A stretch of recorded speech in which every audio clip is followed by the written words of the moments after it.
Every town has that one house no one wants to talk about. But what if every version of that house, no matter the street, decade, or dream, was alive and hungry? In this chilling collection of 10 original horror tales, we explore homes that don't just trap their victims, they absorb them. Forget haunted. These houses remember. From twisted floorboards to whispering walls, from dream dimensions to reflections that don't belong, these are not homes. They are predators, and once you step through the door, they make sure you never step out again. Welcome to the doorstep of your worst nightmare.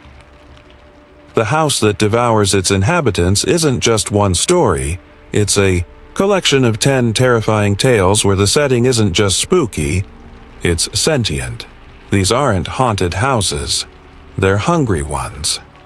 Across these stories you'll meet desperate dreamers, arrogant skeptics, and curious explorers who all make the same mistake. They step inside. Some are lured by free rent, others by unsolved mysteries, lucid dreams, or childhood memories they've tried to forget. But once they're in, the house bends to them, reshaping itself, cloning their fears, stealing their past, and slowly rewriting their future. From the cursed mansion that reappears every decade, to the suburban home that replaces its residents with perfect copies. From a dream house made of endless doors, to the street where every neighbor is fake and the lawn is the last thing alive. These homes don't want to be sold, they want to be filled. Each story drips with dread, echoing the slow burn tension of Stephen King and the unsettling logic of dreams. So close the windows, lock the doors, and check twice before sitting down, because tonight you're moving in. Story number 1. Eva Mallory arrived at Gallows Bend on a gray afternoon. The fog hung heavy over the cliffs, swallowing the sea below. The road leading to the mansion twisted like a snake, wet and cracked, bordered by gnarled trees that leaned in like they were trying to listen. The house itself stood tall and tired, a Victorian relic with crooked shutters and peeling paint. It loomed over the cliff's edge, watching the ocean like it had something to protect or hide. Eva stepped out of the cab with her single suitcase. Her shoes crunched against the gravel as she stared up at the place she'd inherited from an uncle she'd never met. The lawyer, Peter, had said she was the last living heir. He'd handed her the keys with a polite smile and eyes that didn't quite meet hers. "You'll find it unique," he'd said. That word stuck with her. Inside, the house smelled like damp wood and old paper. The walls were lined with faded wallpaper, and the floors groaned under her steps. Everything seemed to breathe, quietly, slowly. By nightfall, the fog had rolled in thicker, curling around the house like a blanket. Eva sat near the fireplace nursing a cup of tea. She'd always liked quiet. As a schoolteacher, she spent her days around noisy kids, chalk dust, and bells that rang too, soon. Here, she thought she might finally find peace. But peace didn't live here. The first night, the doors breathed. She heard it just past midnight, a long, shallow inhale coming from the hallway. The bedroom door expanded, then relaxed, like lungs filling with air. She froze, listened. Her tea had gone cold. Then came the whispers.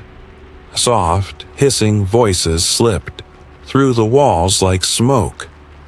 She couldn't make out the words, but they made her skin crawl. She didn't sleep. In the morning, she called Peter.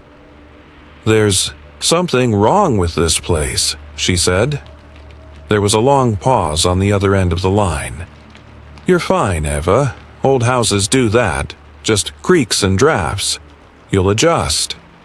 He hung up too quickly. She wasn't fine. The house didn't. Like silence. It wanted noise. It wanted life. When a delivery man came with groceries, she invited him in for a moment, just to confirm she wasn't imagining things. He stepped into the parlor.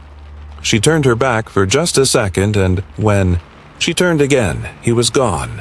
No sound, no door opening. Just gone. His van sat outside with the engine running. That night, she met Clara. A little girl with pale skin and stringy hair stood at the foot of her bed. Her dress was old, too clean to be real. Her eyes held years they shouldn't have. "You shouldn't be here," Clara whispered. Eva couldn't scream, couldn't move.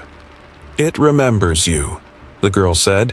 "You used to sing in the Red Room." "What?" Eva breathed. Clara tilted her head. "He's still in the basement, feeding. He never really died." And then Clara vanished. Eva started digging through the house. Not with shovels, but with books, boxes, old letters. The attic held trunks of journals and photos. She pieced it together like a broken mirror. Jonas Varick had lived here in the 1800s.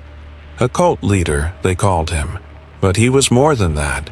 He was a gatekeeper. He found a way to make the house sentient. It fed on people, drew them in like moths, and every death made it stronger. There were pages filled with diagrams, symbols, rituals, blood offerings. But one journal, stained and half-burned, spoke of a daughter, a girl named Evelyn. Eva felt her blood turn cold. She'd had those dreams since she was a child, standing on cliffs, chanting words she didn't understand, holding hands with strangers in candlelight. She'd never told anyone. The dreams weren't dreams. They were memories. Peter returned one evening, unannounced. He brought wine and a smile that didn't quite reach his eyes. "I figured you might be lonely," he said. She let him in. She needed answers. As they sat near the fire, she asked, "Why me?" He took a sip of wine. "Because you were always meant to come back. Evelyn, Jonas's daughter. You opened the gate once before, and now the house wants you to do it again." Eva stood, heart pounding. "You're one of them," she said. Peter's smile turned cruel. "I'm the last of them." That night the house roared. The walls pulsed like veins and the floor cracked open in places, revealing black nothingness beneath. Peter tried to lead her downstairs, to the basement where Jonas waited. But Clara appeared again, her face streaked with tears. "You don't have to open it," she said. "You can end it." Eva ran. Not away, but toward the heart of the house. She understood now. The house was like a parasite. It fed to survive, but it couldn't survive without a tether, and that tether was her. She was the anchor, the bloodline, the key. In the Red Room, the one from her dreams, she found the circle, the sigils, the candles. She lit them all, not to summon, but to seal, to starve the house. Peter pounded on the door, begging, screaming, breaking. The walls wept blood.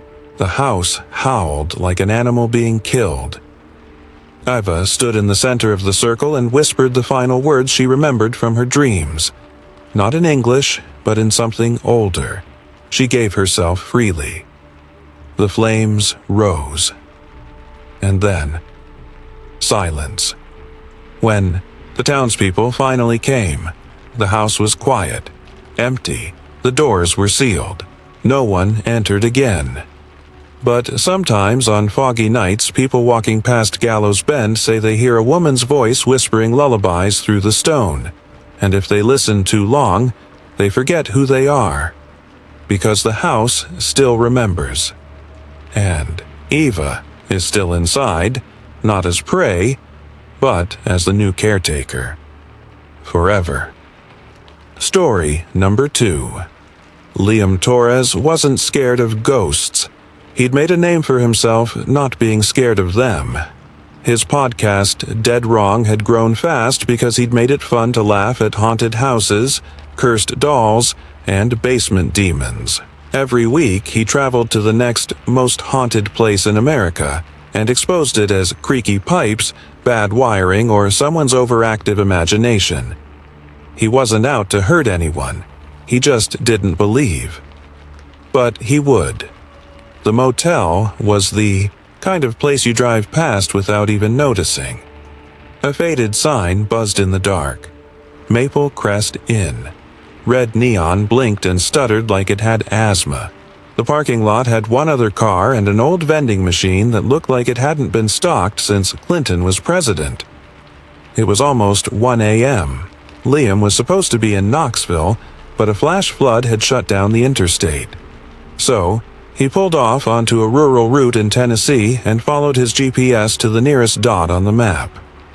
The lobby was lit with that sad, yellow kind of light that made everything look like old paper. A sleepy-eyed girl in a hoodie sat behind the front desk. "You look lost," she said. "Flooded out, just need a bed and bad coffee."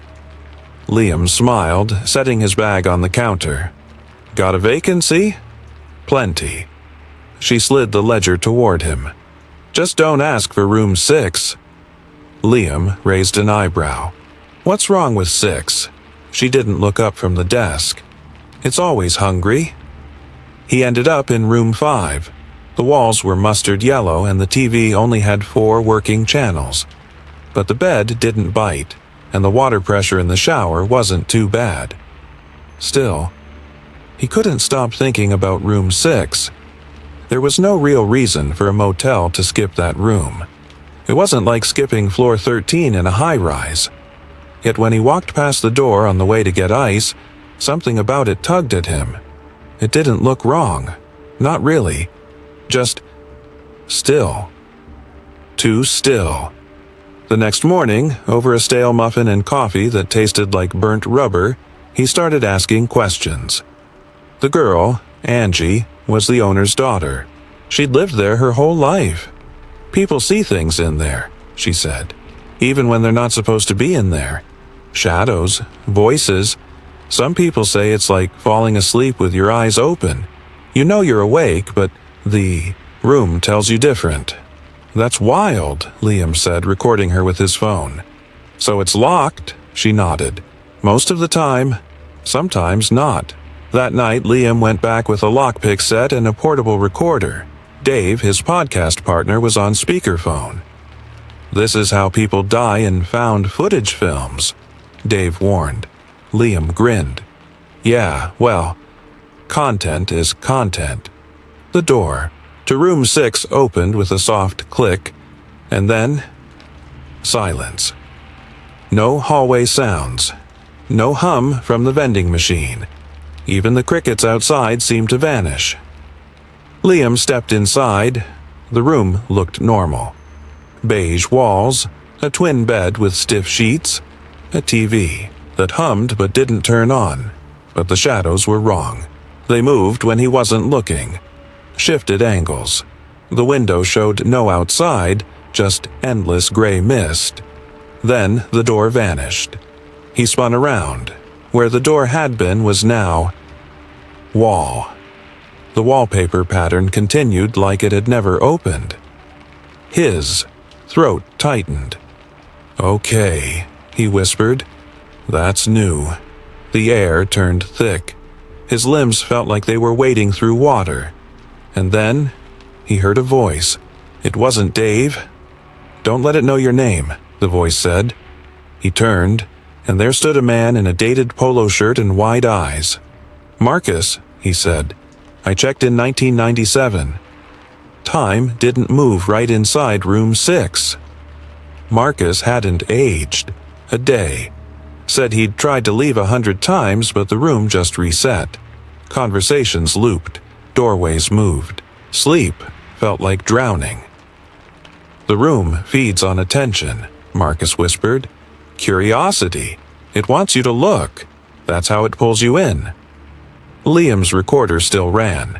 His phone still had signal, and out there, people were listening. He hadn't uploaded anything yet, but he'd been live streaming. Back at home, Dave started getting calls. Weird ones. Listeners said they saw their own rooms bending, mirrors breathing, static pouring from their phones. Some swore they blacked out while listening. Others never woke up. Room 6 wasn't just a place, it was a parasite, a concept. Once you knew about it, it could find you, and Liam had just fed it thousands of listeners. He made a decision. If the room needed the motel to exist, he'd destroy it. He found the gas line in the laundry room, ripped it open, and lit a match. Marcus screamed, "You can't blow up what isn't here!" But Liam didn't listen. He threw the match, fire, heat, screaming walls, and then black. He woke up in bed. The sheets were stiff. The walls were beige. A soft hum filled the room. He sat up slowly. The window showed mist. The door was gone. On the table sat his recorder, still flashing red, and a voice whispered through the speaker, "Welcome back to Room 6, Liam." Story number 3. Rhea Lynn didn't believe in haunted houses. She believed in concrete, steel, weight loads, and measurable stress points. The world was built on math, and in her mind, nothing truly terrifying came from ghosts, only bad design. That's what made the house on Belmere Hill so damn strange. It shouldn't have been standing. The angles were wrong. Hallways sloped in ways that made no structural sense. Doors opened into brick walls or sometimes nothing at all. And yet, the house stood. No cracks, no sagging, just a silent grin of a place that dared you to understand. Rhea didn't scare easy. But when she first laid eyes on the house, it felt like the floor under her soul shifted. The job came through a private client. Anonymous, of course. The message was simple. Architect needed to assess structural anomalies in historical property. High pay. NDA required. She could use the money. And the challenge. Her daughter, Ava, was with her ex for the summer, and Rhea needed something to keep her mind from spinning into that lonely, echoing silence of empty weekends. She arrived just after dawn. Belmere Hill rose like a crooked tooth from the forest, sharp, strange, and leaning a little too far into the wind. The house looked like it had been sketched by a drunk Escher. The front door was already open. That should have been her first warning. Inside, the air smelled old, not dusty or moldy, just tired. The entryway curved upward. The floor felt soft under her boots, but there was no give, no flex, like it was memory foam made from stone. She brought her gear, scanners, levels, infrared tools. None of them worked. The levels spun. The scanner showed impossible temperature spikes. Her compass kept pointing behind her no matter where she turned. And then the hallway moved. Not subtle. Not a trick of light. It bent, like the house took a long breath and shifted its spine. Rhea stood still, jaw tight. "Okay," she muttered. "Let's figure this out." She found the first blueprint on the third day. It was tucked inside a drawer in a room that hadn't existed the day before. A narrow office with a ceiling fan that spun counterclockwise. Backwards, the blueprint had her name in the corner. Clear as day. Rhea Lynn, project lead. The date, 1981. She hadn't even been born yet. From that point on, things started bleeding. Not literally, though sometimes it was hard to tell. Mirrors, wept red water. The floor whispered her name when she stepped barefoot at night, and rooms she'd measured earlier stretched and shrank like lungs. Then Ava started showing up. Not her real daughter, the version that lived safe with her ex, playing softball and rolling her eyes at bedtime stories. No, This Ava was pale, quiet, watching from the end of the hallway, half-lit, always standing just far enough away that Rhea couldn't reach her. "Why did you leave me here?" Ava asked once. Rhea tried to follow, but the hallway folded in on itself. She met Ezra on what she thought was the 6th day. He used to be an architect too. Now he was part of the house, literally. His face stretched out of a brick wall near the laundry chute. His voice came from the pipes. "I tried to map it," he said. "Tried to fix it." He sounded hollow. "The house isn't broken. It wants to be this way. It watches, it listens, it changes for you." Rhea asked him why it wanted architects. "Because we see shapes others don't," he said.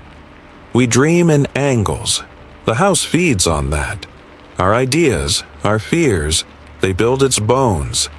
She fought it the only way she knew how. She started designing. With no working equipment, no outside contact, and no stable floor plan, she began sketching on old scraps of wallpaper and the backs of photographs. At first, it felt like madness, but slowly a pattern emerged, a shape that the house didn't like. When she drew certain lines, the walls recoiled. When she whispered formulas, doors slammed. She realized it wasn't just a trap, it was a puzzle, and she could solve it. The final design came to her in a dream. She was lying on her back, Ava cradled beside her, both of them weightless in a room with no walls. She reached up, and her fingers traced a doorway made of golden light. When she woke, she ran to the study, which had reappeared overnight, and she drew it. The exit. Her way out. The house screamed as she built it. Real, physical parts she found scattered through broken rooms and twisted staircases. Wood that bled. Nails that hissed. Glass that shimmered with memories. But she finished it. A perfect door. She stepped through. The air changed. Sunlight touched her skin for the first time in weeks, or months. Time was gone here, but the feeling of outside was real. She collapsed in the grass just outside the house. It looked smaller now, quieter. The wind passed over it like it was nothing more than wood and nails. Then she turned. Behind her was the doorway she built. Still open, and on the other side, someone was staring in. A young man, nervous, holding blueprints. He stepped forward, and the door closed behind him. Rhea tried to scream, but her mouth wouldn't open. She was no longer outside. She was inside the walls now, watching, waiting, another architect in the bones of the crooked house. Story number 4. Ray Delgado hadn't been to his hometown in 13 years. He thought he was done with it. Done with the dead-end streets, the nosy neighbors, the god-awful diner coffee. Done with Hollow Street. But the nightmares brought him back. Them. A house rose from the ground like a wound reopening. Brick by brick, window by window, it built itself while the town looked away. People were screaming, but no one listened. Not even him. Then he saw her again. Ellie, his daughter, the one who'd vanished 13 years ago when she was 9. In the dream, she stood in the doorway of the house. Smiling like it wasn't wrong. Ray was a drunk now. A real, proper, all-day kind of drunk. He used to be somebody. A journalist with a byline in major papers. He covered real stuff. Political scandals, war zones, cults. Then Ellie disappeared, and everything else stopped mattering. His marriage fell apart. His job slipped away. The bottle stayed. When the call came from a contact back home who owed him a favor, he didn't ask questions. "The house is back," the guy whispered. "Last night, just like before, right in the empty lot, and this time, 2 people are already gone. Ray packed what was left of his dignity and a half-empty flask and drove straight to Breckenridge. Hollow Street hadn't changed much. Same crooked sidewalks, same mailboxes leaning like they were tired of standing up. And in the middle of it all, at the end of the dead-end road, stood the house. It looked wrong. Not falling apart, not haunted in the usual way. It looked new, but not new like someone had just built it. New like it didn't belong to this time. Shiny floors, bright fixtures, a weird warmth in the windows that made your eyes water if you stared too long. The street was quiet, too quiet. He knocked on Sheriff Moran's office later that afternoon. The old man looked older now, gray, stiff, and annoyed. "You should have stayed gone, Ray," Moran said. Ray poured himself into the chair. "I want the truth." Moran sighed. "Nobody wants that. Not really."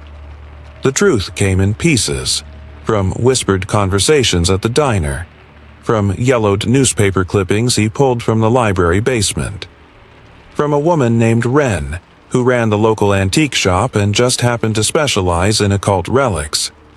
Every 13 years, the house appeared, always in the same lot, always overnight, and every time someone went missing, sometimes 2, sometimes 5, and every time the town said nothing. Because they knew. "It's a pact," Wren told him, "made with something old. Older than the house. They call it the collector. It feeds. It remembers. In exchange, the town thrives. No floods, no fires, no plague. Quiet prosperity for a price."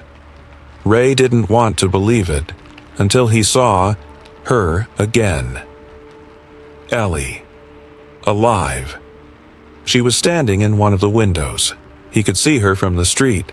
Same hair, same eyes, but her face was older, frozen in that halfway look between smile and scream. He tried the front door. It opened on its own. Inside, the air was too still. The rooms were too clean. He heard footsteps upstairs, laughter in the vents, a voice humming a lullaby he hadn't heard in over a decade. And then the walls started whispering. He found her in what looked like a child's bedroom, except it was full of things Ellie never owned. Dolls too clean, books she'd never read. Her favorite stuffed rabbit, Mr. Nibbles, sat on the bed, untouched by time. She blinked slowly. "Daddy?" Ray ran to her, but his hands passed through. "Why are you here?" she asked. "I came to get you," he said. "You're too late." Wren found him after he stumbled out. She'd followed him in. Somehow, she knew how. "The house doesn't want to kill," she said. "It wants to keep. It feeds on people, yes, but more than that, it feeds on memory, on emotion. It keeps pieces of you inside, turning them into bait." Sheriff Moran showed up not long after, gun in hand. "Ray," he said, "we all lost someone. We all gave something. You're not special." Ray saw it then, the guilt, the weight in Moran's eyes. "You knew she was in there. I had to choose, my son or your daughter." He lowered the gun. "I'm sorry." Ray made his choice that night. He went back in, took Wren's charm, the one she said could shield his thoughts for a little while, just long enough to speak, to the collector. He found the heart of the house, a room that pulsed, throbbed like a living organ. And there, in the center, stood a mirror, not made of glass, made of faces. And from it stepped a man in a sharp black suit. No eyes, just polished wood where a face should be. "Ray Delgado," it said. "I've tasted you before." Ray stepped forward. "Let her go." "I keep what I'm given." "Then take me." Instead, a pause, then laughter, deep, echoing, painful. "Oh, Ray," the demon said. "Why not both?" He screamed as the floor gave way. He woke up in the kitchen. Brand new. No dust, no cracks. Across the table sat Ellie, her eyes bright, her hand warm. "Daddy?" He smiled. "Yeah, baby, I'm here." Outside, the house waited. The next feast would come, and someone else would knock on the door, not knowing they were already being remembered. Story number 5. Jordan Kim had crawled through sewers, jumped fences topped with barbed wire, and once even outran a rent-a-cop across the roof of an abandoned hospital. But she'd never seen anything like this. The house didn't just look buried, it was swallowed. A rotting southern mansion, half consumed by red clay and thick ivy, sitting at the edge of a swamp in Georgia no one had driven through in decades. The top floor leaned like it was sighing into the dirt. A chimney jutted out sideways, and one of the windows blinked open in the wind like a lazy eye. Jordan should have walked away. But she didn't should have. The team was already there. Nate, the leader, tall and stone-faced like he'd carved, himself out of stubborn. Mira, who brought her tarot deck to every site just in case. And Benji, the tech guy with too many cameras and a laugh that cracked in the middle like glass. They called themselves the Depth Rats. Real low budget. YouTube explorers chasing decayed buildings and whispered legends. Sometimes they got lucky with a view count spike. Most times they just ended up with tetanus shots and a new round of internet trolls. But this house, this was something else. No record, no owner, not even a street address. Just rumors, they said. It used to be a plantation. They said people still heard voices at night beneath it. They said it had stairs that went too far. The front door groaned like it hadn't been touched in 50 years. Inside, the air smelled like wet dirt and old meat. Wallpaper peeled like sunburnt skin. Floorboards creaked even when no one stepped on them. Jordan's flashlight caught a staircase, but not the kind you'd expect. It didn't go up, it went down. Way down. The team followed it. 10 steps, then 20, then 50. Still no bottom. Benji counted quietly. This doesn't make sense. We've gone 2 stories below the ground already. The house is 1 floor above. But the stairs kept going. They finally landed in a hallway. Low ceilings, packed earth walls reinforced with wood beams. Strange symbols carved into the dirt like someone had dragged their fingers through clay. Mira whispered, "This isn't a basement. This is a crypt." The shrines started small. Tiny bones stacked neatly on stone shelves. Candles burned down to wax puddles. Then they found the first body. It was upright, pressed into the wall like a fossil. Mouth open, skin shriveled tight across yellow teeth. Its eyes were still wet. Jordan backed away. "That's not just dead," she said. "That's fresh dead." Benji threw up. Nate kept walking. The deeper they went, the weirder it got. Their gear glitched, batteries drained, radios screamed static that sometimes sounded like words. And the walls, they began to move.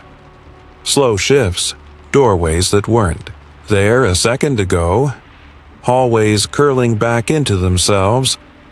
Sometimes Jordan swore she saw shapes inside the wood. Faces, hands. Then Mira stopped talking, just stood still for hours, staring at a mural drawn in dried blood. Nate had to drag her away. Benji disappeared next. 1 second he was behind them, mumbling about his GoPro. The next, gone. No scream, no echo. Just an empty hallway where he'd been. Jordan started seeing cracks in the dirt walls shaped like ribs. When she looked closer, they were hers. The house was folding in, not collapsing, absorbing. Jordan felt it first in her fingers, numb, stiff.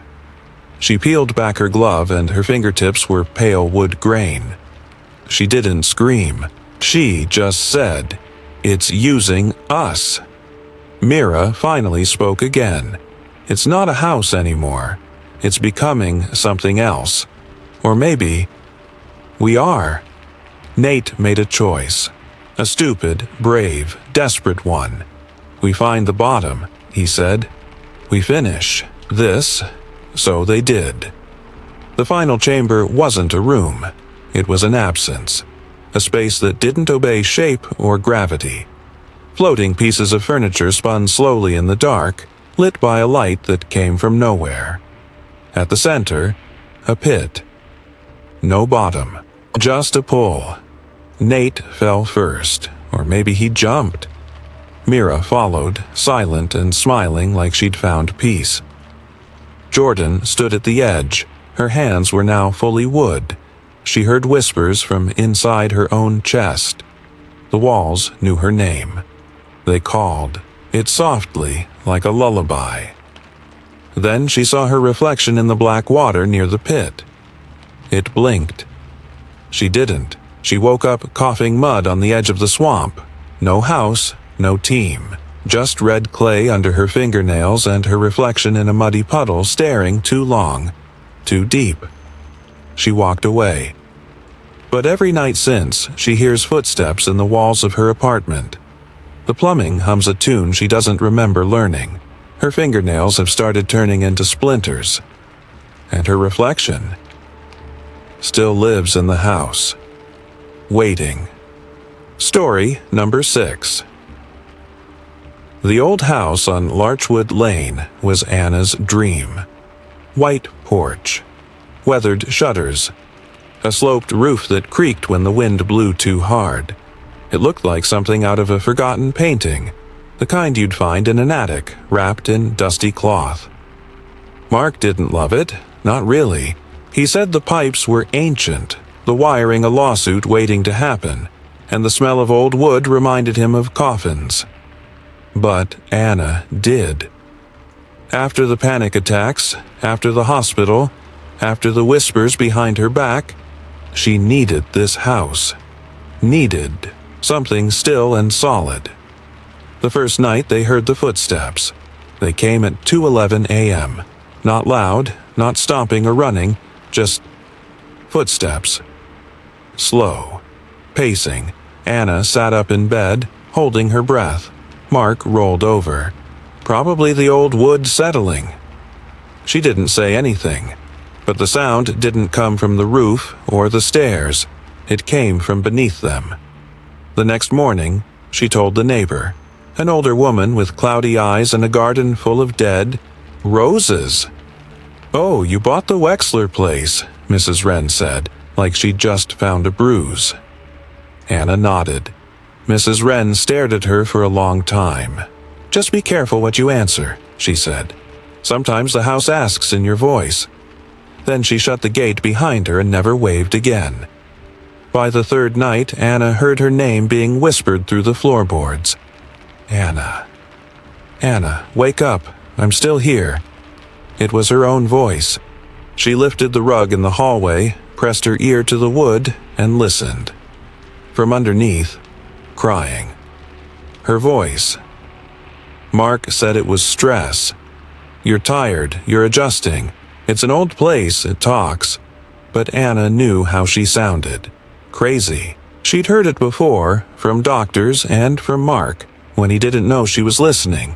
Still, she kept hearing things. Not just her voice. Memories.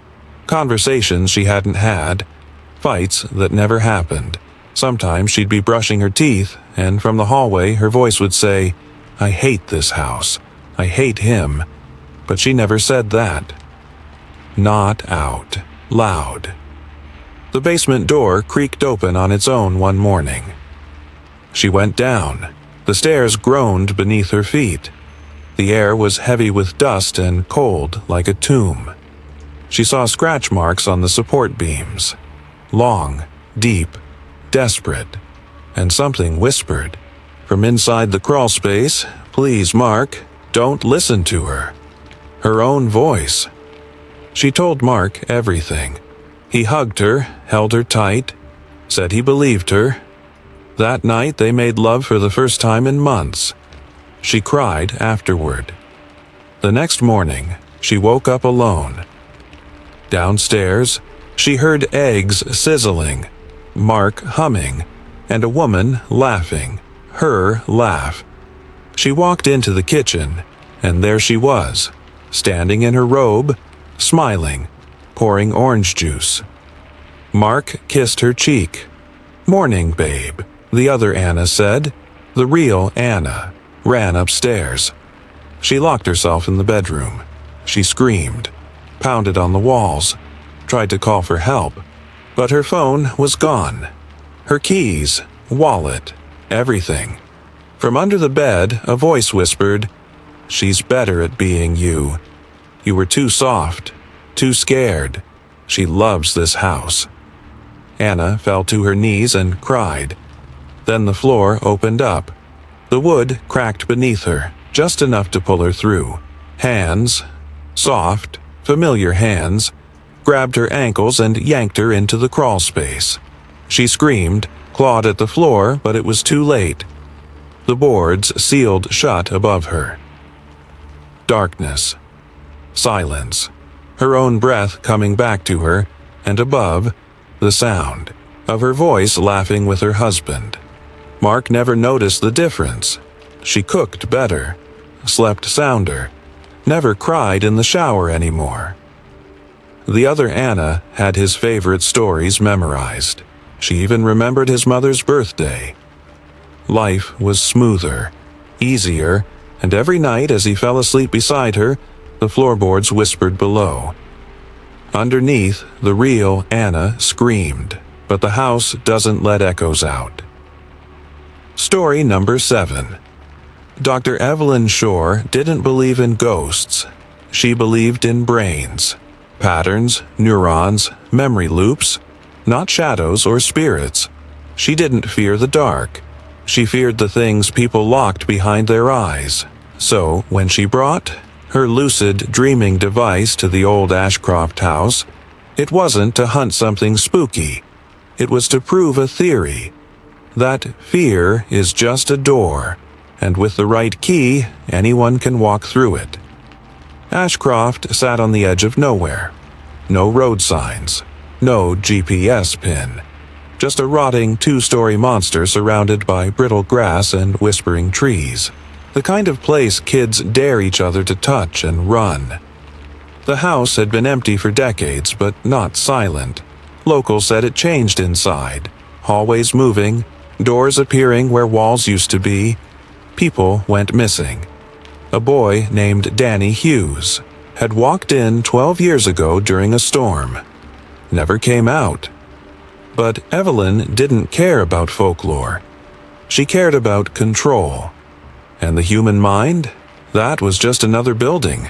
She planned to walk through it with a flashlight and a clipboard. Milo set up the machine in the front parlor. Wires, sensors, a pulsing silver headband that blinked like a heartbeat. "You sure about this?" he asked. "You could test in a lab." Evelyn smiled thinly. Dreams behave differently in places people believe are haunted. It's not about ghosts, it's about suggestion. He didn't argue, just turned the dial. Evelyn leaned back on the couch, closed her eyes, and let the machine pull her under. She opened her eyes in a long hallway with no end. The walls were red velvet, the floor black tile, and every few feet there was a door. Tall, short, narrow, warped, wooden, iron, glass, bone. Some breathed, others wept. This was the dream house. Every door led somewhere. Somewhere someone had been before. The first door creaked open to a hospital room. Danny Hughes sat in the corner, much older now, whispering to a dead nurse. His eyes were black. His mouth didn't move. "You're not supposed to be here," he said without turning. Evelyn backed out, slamming the door. The second door was worse. It opened to a beach. Her father stood there, arm raised to hit her, over and over but frozen. locked in a moment she'd buried decades ago. She hadn't meant to find that. The dream house wasn't random. It was building itself out of her. As she wandered, the doors grew stranger. One led to her college dorm, but it burned from the ceiling down. Another was a courtroom where all the jurors wore her face, and behind every door, echoes, screams, laughter, people stuck in memories like flies in amber. She realized what the house was doing. Every door she opened didn't just show a memory, it freed it.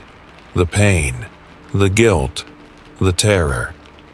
They started following her through the halls. She found Milo behind one of the doors.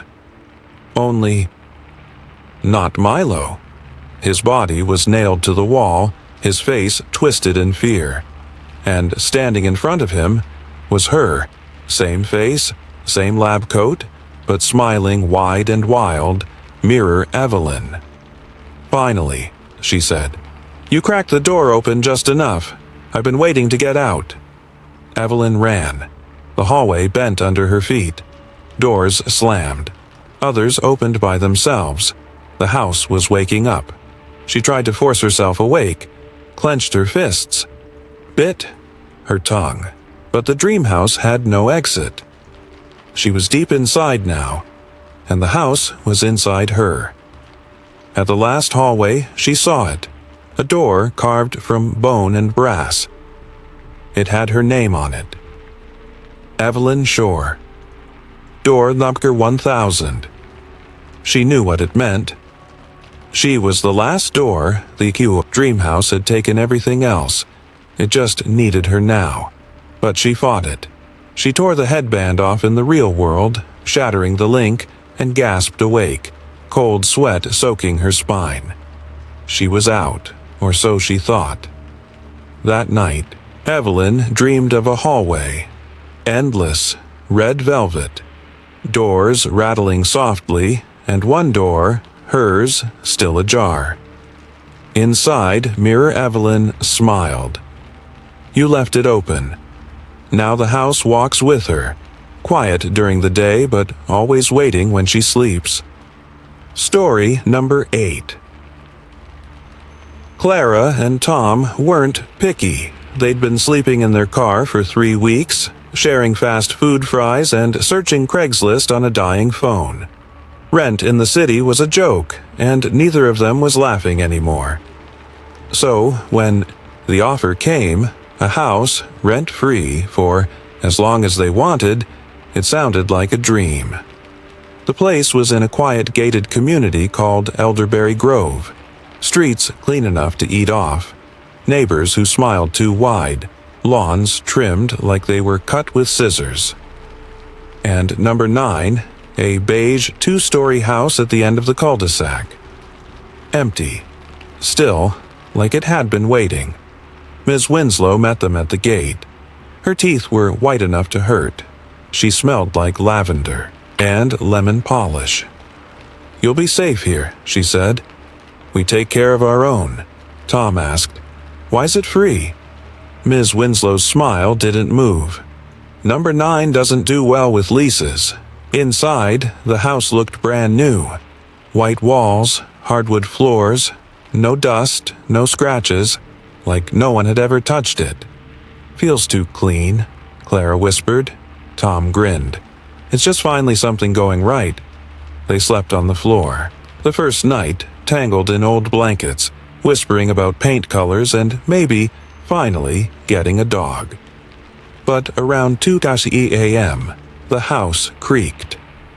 Not normal creaks. Creaks with rhythm, like footsteps. By the third day, things got strange. The coffee machine brewed itself. Their toothbrushes moved. Time started skipping, whole hours vanishing without explanation, and then the dog disappeared. They'd only had it for a day. A rescue mutt named Charlie. One minute, he was chewing socks. The next, his collar sat in the middle of the living room, still warm. They searched everywhere, even the attic. That's where they first heard the voices, whispers crawling behind the walls, soft and slurred. Tom pressed his ear to the paneling. It sounded like crying and laughing at the same time. Neighbors didn't help.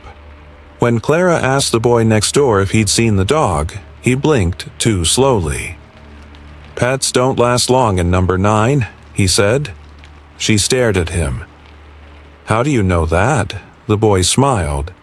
"Because I'm not really here." Then he walked into a hedge and vanished. That night, Tom had a dream. He stood in the basement holding a hammer. Clara was screaming. But it wasn't fear. It was rage. She kept calling him a failure, a fraud. When he woke up, the hammer from the toolkit was lying next to the bed, and Clara had a bruise on her arm she couldn't explain. Clara saw her own painting, one she'd never shown anyone, hanging on the wall in the hallway. The colors were wrong. The face in the painting moved when she blinked. The whispers behind the walls got louder. They didn't say words exactly, but she could feel the meaning. Feed me. Stay. Make more fear. They tried to leave. At dawn, they packed what they could and drove toward the gate. But no matter how far they drove, the street circled back to the same cul-de-sac. Number 9 stood at the end. Waiting, Ms. Winslow greeted them again, holding a basket of muffins. "You're doing wonderfully," she said. "Number 9 likes you both." "What is this place?" Clara snapped. Ms. Winslow's smile didn't waver. "This isn't a neighborhood, dear. It's a system, a machine, built to keep the house full. Number 9 needs imagination, emotion, people who think in pictures. Artists like you." "Dreamers?" Tom asked. "And the neighbors?" She looked at him with pity. "Reflections, echoes, leftovers." Then she turned and vanished into thin air. Back inside the house, they tore into the walls, and they found the others. Dozens of them. Mummified bodies, faces frozen in terror, pressed into the insulation like dried flowers. One of them still twitched. Clara recognized one, a woman who'd posted online about getting free housing for creatives. And one was the dog. Still warm, still breathing, barely. They made one last run for it. They shattered the windows, tore through the hedges, tried to climb the perimeter fence. But when they broke through the last bush, there was nothing beyond. Just more white houses, more smiling echoes. No sky, no sun, just light, always the same. Clara screamed. Tom fell to his knees, and number 9 opened its front door, slowly, lovingly, like it knew they'd come back. Now they lived there. Clara still paints, but her canvas cries. Tom still writes music, but his fingers bleed when he plays. Sometimes they see new people move in across the street. New dreamers. New meals. No one lives in number 9. Not anymore. They're all part of it now. Story number 9. The village of Ashbrook didn't exist on most maps. Tucked into a forgotten corner of the mountains, it was a place of silence and long shadows.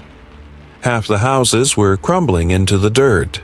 The trees grew too close to the road, like they were trying to hide something. And right at the edge of town, where the land dipped into a hollow, stood a house that shouldn't be there. It was tall and crooked, with black shutters that didn't quite close, and windows that looked more like eyes. Celia Harper had been here before. Only last time, the house had been burning. She told her team it was just another case. A structure that appeared every 10 years like clockwork. A local legend. Something to document. But that was a lie. She remembered the heat, the screams, the dare, the circle of salt they didn't finish, and the thing they'd called down into the cellar thinking it would be fun. Celia had tried to forget, but the house hadn't. Tim, the cameraman, was all nerves and sarcasm. So, let me get this straight. We're filming a house that used to be ashes, but now it's just here again? Dr. Kwan, quiet and precise, had been tracking the pattern for years. He carried old journals like they were sacred. The structure doesn't regrow, he said. It remembers itself into being. Celia didn't say much. She kept her eyes on the house. It hadn't aged. Same chipped paint, same twisted porch, same broken third step. It hadn't changed in the slightest. But the moment she stepped onto the property, the wind stopped, and the house breathed in. Inside, the air was wrong, still but heavy, like it was watching. Tim set up cameras. Kwan took readings. Celia found the stairs and stood at the top, her hand on the railing. It was warm, too warm. The first night, the recordings erased themselves. Tim swore he'd filmed 2 hours of footage, but the files were gone. Dr. Kwan's notes vanished from his laptop, and in the morning, he couldn't remember his wife's name.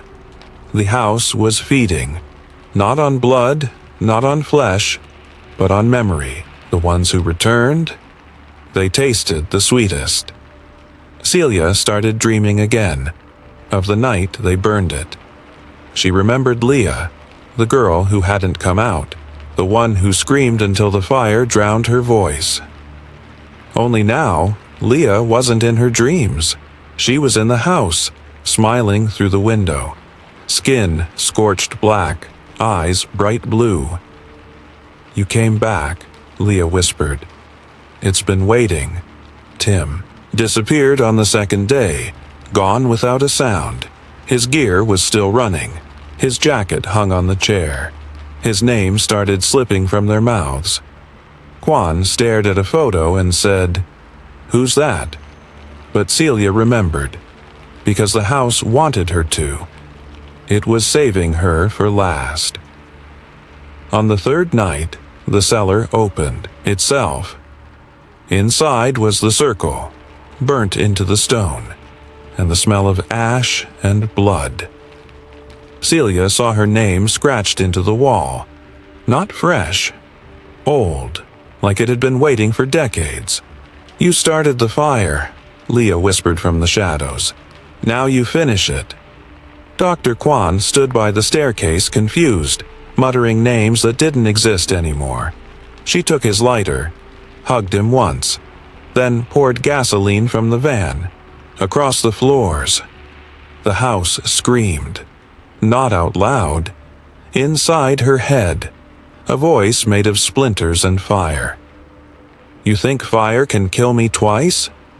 She lit the match. "I don't need to kill you," she whispered. "I just need to stop remembering." The flames spread fast, faster than they should have. The house lit up like it wanted to burn again. Celia walked into the living room and sat in the center. The heat peeled the wallpaper. The air turned black. She closed her eyes and didn't move. The fire crew found nothing but ash. No bodies, no furniture, no trace of anything. The house was gone. Again. But 3 towns over, on a quiet dead-end road, a foundation poured itself in the middle of the night.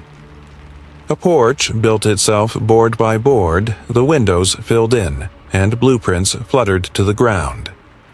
On them, Celia's name, in her own handwriting. Story number 10. Miles Granger could sell anything. Condemned basements, rodent-infested lofts, moldy bungalows, no problem.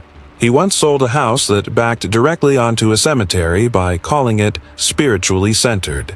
But Holloway House, that was different. It sat on the corner of Thorn Ridge and Holloway Lane. Big, beautiful. Old Victorian bones, wraparound porch, those tall windows that looked like they could hold secrets.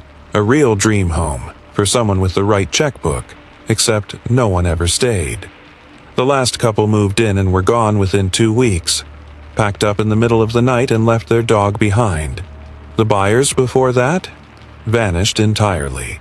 The house went back on the market like they never existed. Beverly, his assistant, had begged him to stop taking the listing. "Miles, it's not normal. This place eats people." He laughed it off. "Places don't eat people, Bev. People just scare easy." Still, it was weird. The furniture changed places between showings. Rooms rearranged themselves. He'd walk clients into the kitchen and end up in the attic. Sometimes, when he was alone, he'd hear a phone ringing inside the walls. Other times, he'd find notes in his handwriting he didn't remember writing. Notes like, "Don't go upstairs. He's already here. You're not the first." The worst part? The mirrors. He looked off. Just enough to bother him. Hair too smooth. Tie always crooked the wrong way. And once in the upstairs bathroom he caught his reflection smiling. Even after he'd stopped, he didn't tell Beverly, didn't tell anyone, because he wasn't scared. He didn't believe. Then Mr. Lang showed up. Miles found his name on an old key tag in the filing cabinet. The one in the office behind the fake wall. The office, he swore, hadn't been there last week. Lang had been a real estate agent, just like him. Same agency, same territory, same listing. No one had seen him in over a year, but now Miles was seeing him everywhere, through windows, in passing reflections. Once, sitting in the third-floor bedroom, smiling like he knew something Miles didn't. Then came the clients, a young couple. Gone after the second showing, a single mom. Walked in smiling, walked out screaming, and the old man in the corduroy coat. Miles could swear he saw him still inside the house days later, staring out from the attic window like he'd never left. Beverly finally snapped. "This place isn't for sale, Miles. It wants to be left alone. It's making you sick," Miles yelled. Told her to leave, told her he'd handle it. He didn't see her after that.